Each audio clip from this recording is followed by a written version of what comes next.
Baik, perkenalkan nama saya Raudatul Janah, saya perwakilan dari SMA AN Negeri 86 Jakarta. Saya setuju dengan mosi tersebut. Poin pertama yang saya ambil, seperti yang kita ketahui pada pasal 28E ayat 3 UUD NKRI yang menyatakan bahwa setiap orang berhak atas kebebasan berserikat, berkumpul, dan mengeluarkan pendapat. Ketika kita, rakyat, diberi kebebasan berpendapat, berpendapatlah yang baik, berpendapatlah yang membangun bangsa kita. Keluarkan ide, opini, aspirasi yang selama ini kita pendam, dan tentunya untuk kebaikan negeri kita. Ketika kita berani berbicara, bisa jadi pembicaraan kita bisa mengubah dunia, karena kita tahu apa yang selama ini kita rasakan, dan bisa jadi itu merupakan poin pembelajaran agar bisa menjadi sebuah perubahan yang besar untuk suatu bangsa.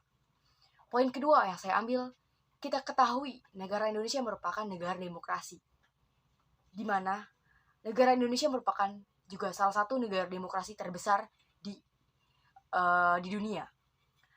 Negara demokrasi kita kenal sebagai negara yang kedaulatannya berada di tangan rakyat.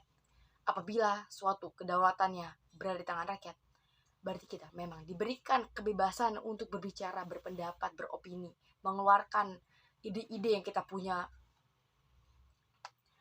Kita punya kebebasan bersuara untuk membangun bangsa kita. Poin yang ketiga yang saya ambil dari bunyi sila Pancasila yang keempat, yaitu kerakyatan yang dipimpin oleh hikmat kebijaksanaan dalam permusyawaratan perwakilan. Kita tekankan pada kebijaksanaan dan permusyawaratan. Tentunya kita sebagai rakyat diminta untuk bermusyawarah mencapai mufakatnya. Kita sama-sama cari jalan keluarnya, bagaimana kita menyatukan pendapat-pendapat yang dari satu dan lainnya untuk kita satukan menjadi sebuah perubahan besar. Kekuatan kita, power untuk mendukung adanya perubahan besar, karena kita berpendapat yang baik, berpendapat yang membangun, bisa kita jadikan sebuah mufakat, kesepakatan yang bersama, kesepakatan yang bisa membangun bangsa kita menjadi bangsa yang lebih baik dari sebelumnya. Poin yang keempat yang saya ambil, kita mempunyai hak asasi manusia, HAM. Kita berbicara sangat penting, karena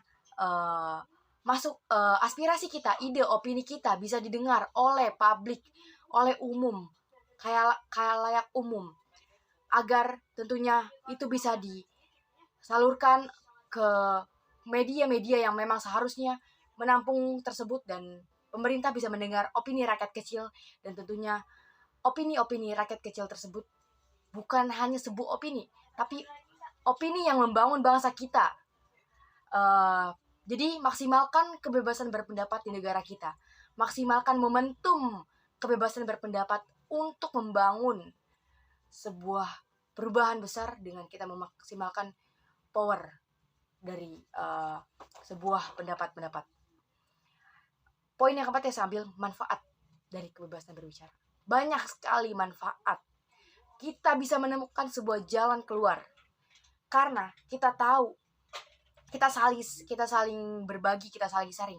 Yang tadinya kita tidak ketahui, kita bisa jadi mendapatkan pengetahuan baru dari teman kita yang bisa berpendapat lebih baik atau lebih bagus. Jadi kita bisa saling belajar dari pendapat tersebut. Kita bisa saling bertukar pikiran, beropini, bukan hanya satu opini, tapi kita banyak opini, dan tentunya opini-opini tersebut kita jadikan sebuah power. Ketika kita berani berpendapat, kita sudah merasakan sebuah keadilan dan kedaulatan di negara demokrasi ini, karena kita mengutamakan sebuah prinsip berbicara, berpendapat.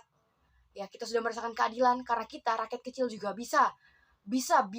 sangat bisa untuk berpendapat, memberikan masukan untuk pemerintah, untuk negara kita, agar negara kita bisa jadi negara NKRI yang lebih maju. Tentunya apabila kita mengeluarkan pendapat ini bisa membangun suatu bangsa atau hal yang lebih baik dari sebelumnya, karena kita tahu apa yang kita rasakan selama ini sebagai bangsa kita. Kita tahu apa yang harus dilakukan, kita tahu apa yang masih kurang dalam bangsa kita, dan sehingga kita mengeluarkan masukan-masukan itu melalui suara kita agar didengar oleh publik dan bisa dijadikan sebuah perubahan. Saya setuju, maka dari itu saya setuju dengan mosi tersebut karena kita harus bisa memaksimalkan kebebasan berpendapat. Karena ini bisa saling menguntungkan. Tentunya kita membutuhkan kerjasama dari pihak pemerintah, bukan hanya dari rakyat, tapi kita membutuhkan kerjasama timbal balik yang baik antara pemerintah dan rakyatnya. Jadi pemerintah bisa menerima masukan dari rakyatnya yang selama ini bisa yang selama ini aspirasi tersebut masih bisa terpendam dan tapi kita bisa keluarkan. Pemerintah bisa memilah atau mengambil aspirasi yang baik untuk kemajuan bangsa kita. Jadi pemerintah harus mendengar aspirasi rakyatnya dan rakyatnya juga harus mengeluarkan sebuah aspirasi yang baik dan membangun untuk NKRI. Kita berada di negara demokrasi, kita harus maksimalkan negara ini. Kita maksimalkan dengan pendapat kita yang baik. Pemerintah juga harus menerima pendapat kita. Jadi kita saling membangun, saling membantu, saling melengkapi untuk bangsa kita yang lebih maju, lebih baik dengan mengutamakan suara rakyat-rakyatnya. Terima kasih.